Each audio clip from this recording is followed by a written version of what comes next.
अस्सलाम वालेकुम। सीखो सब कुछ में खुश आमदीद। दोस्तों, आज हम सीखेंगे कि हम किस तरह जनरल से ट्रायल बैलेंस की रिपोर्ट को जनरेट कर सकते हैं, वो भी पिवट टेबल के थ्रू। तो दोस्तों, मैं आपको बहुत ही आसान तरीका बताऊंगा जिससे आप ट्रायल बैलेंस की रिपोर्ट को बहुत ही क्विकली जनरेट कर सकेंगे जनरल से। तो दोस्तों, पिछली वीडियो में हमने सीखा था कि हमने ये जनरल किस तरह बनाना है, जिसमें मैंने आपको बताया था कि ये जो ड्रॉप डाउन लिस्ट है ये हमने किस तरह बनाना है, और जो ये बैलेंस आ रहा है, मतलब अगर डेबिट और क्रेडिट बराबर नहीं होंगे तो यहाँ अनबैलेंस शो हो जाएगा, ये हमने किस तरह किया। तो ये तमाम चीज़ें जो है वो हमने प्रीवियस वीडियो में बनाना सीखा था।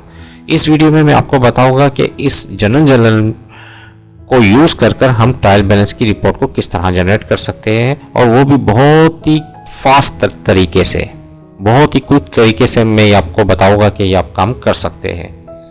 तो दोस्तों, इसके लिए आपको क्या करना होगा कि इंसर्ट पर आना होगा, क्योंकि सबसे पहले आप डेटा को सिलेक्ट कर लीजिए। क्योंकि मैंने इसको एक टेबल बनाया हुआ है तो इसलिए मुझे इसकी सिलेक्शन की ज़रूरत नहीं है। आपका कर्सर कहीं भी हो इस टेबल में तो आपने सिंपल इंसर्ट पर आना है और यहाँ सिर्फ पिवट टेबल पर क्लिक कर देना है। जैसे ही मैंने पिवट टेबल पर क्लिक किया, ये न्यू वर्कशीट पर बनाना है, मैंने कहा हाँ ओके, इस पर मैंने ओके पर क्लिक कर दिया। अब एक नई वर्कशीट आ गई है पिवट टेबल की, जहां मुझे क्या करना है, जो भी अकाउंट्स का कॉलम था, आप यहां देख रहे हैं जनरल में ये जो अकाउंट्स है, इसमें तमाम जो अकाउंट्स यूज़ हो गए, चार्ट ऑफ अकाउंट्स यूज़ हो गए, वो यहाँ डिस्प्ले हो रहे। जो ये अकाउंट्स है इसको मैं ड्रैग कर ले आता हूँ रो वाइज, तो जितने भी अकाउंट्स जनरल में यूज़ होंगे वो यहाँ डिस्प्ले हो जाएंगे। अब मुझे क्या करना है, अब मुझे ये करना है कि जो डेबिट जनरल में जो डेबिट वाला कॉलम था उसको डिस्प्ले करवाना है और क्रेडिट वाले को डिस्प्ले करवाना है इस शीट पर। तो यहाँ मैं डेबिट को ड्रैग कर सम ऑफ वैल्यू में ले आता हूँ। आप यहाँ देख रहे हैं सम ऑफ वैल्यू में मैंने डेबिट को ले आया, तो डेबिट के तमाम अमाउंट यहाँ डिस्प्ले हो गए। 7,25,000 ये अमाउंट डिस्प्ले हो गया है। अब मैंने क्रेडिट वाले को भी उठाया और उसको भी यहाँ सम वैल्यू पे ले आया। तो आप देख रहे हैं कि डेबिट का जो टोटल है और क्रेडिट का जो टोटल है वो बराबर आ रहा है, यानी कि ट्रायल बैलेंस बराबर आ रहा है। तो इसमें जितने भी अकाउंट थे उनके जो डेबिट के अमाउंट थे वो डेबिट में डिस्प्ले हो रहे, जो क्रेडिट के अमाउंट थे वो क्रेडिट में डिस्प्ले हो रहे। और इस तरह जनरल में मैंने एक कॉलम बनाया था बैलेंस का, जिसमें मैंने क्या किया था कि क्रेडिट को डेबिट से माइनस करवा दिया था।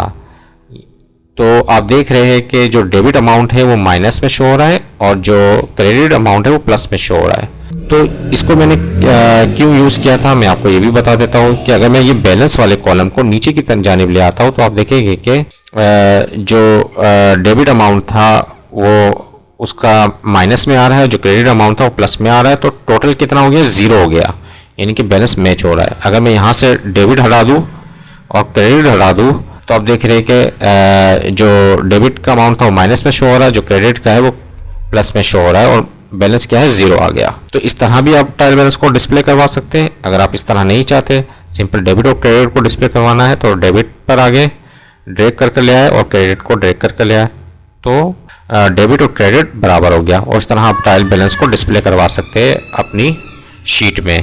तो बहुत ही आसान तरीके से मैंने ये जो ट्रायल बैलेंस है बना लिया जनरल के थ्रू। तो दोस्तों, कितना आसान तरीका है ट्रायल बैलेंस जनरेट करने का। तो दोस्तों, नेक्स्ट वीडियो में मैं आपको बताऊंगा कि इस जनरल में रहते हुए हम प्रॉफिट एंड लॉस अकाउंट किस तरह जनरेट करेंगे। तो दोस्तों, उम्मीद है कि वीडियो आपको बहुत पसंद आई होगी। लाइक और सब्सक्राइब करना मत भूलिएगा। दोस्तों, मेरे चैनल को सब्सक्राइब जरूर कीजिए ताकि कोई भी नई वीडियो आए तो उसका नोटिफिकेशन आपको मिलता रहे। Thanks for watching. अल्लाह हाफिज़।